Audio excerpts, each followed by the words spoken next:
Welcome to Python for Introductory Statistics.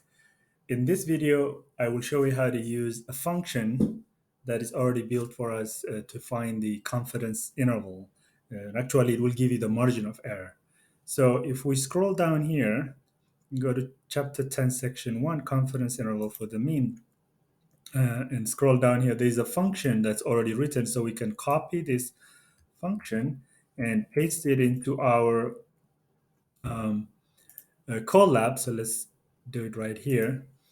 So paste it. And what this does is it tells you the margin of error, but you need it to be given the level of confidence, the standard deviation, which is the population standard deviation. If n is large, you can use sample standard deviation and n. So let's run this.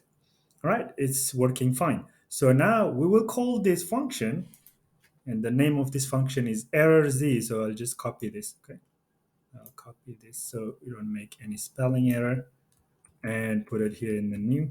So there is no space, it starts at the beginning. Now the confidence level from the question was 90%, so we'll change this to zero point 0.9. We could have actually left the C is equal to 0.09, it's the same. The standard deviation is 3, and the sample size is 40. So all we have to do is provide the confidence level, the standard deviation, usually the population standard deviation, but if the sample size is large, you can replace it by the sample standard deviation and then the sample size. And all these come directly from the question here that says midterm exam scores are normally distributed with an unknown population mean and a standard population standard deviation of 3 points. So this is the standard deviation. And then a random sample of 40, which is the sample size, was selected, and the sample mean was 72. We didn't use 72 because that's for the confidence interval. We're only interested in the margin of error. And then this is 90%.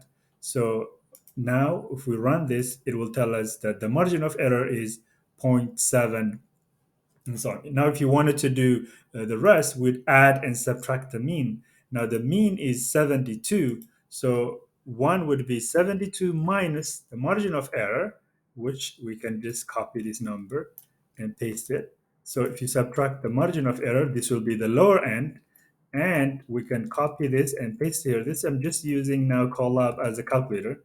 And if we do the sum here, right, and then we run this, so now we have our lower bound and our upper bound, the lower and the upper endpoints of the confidence interval plus the margin of error, which is right here.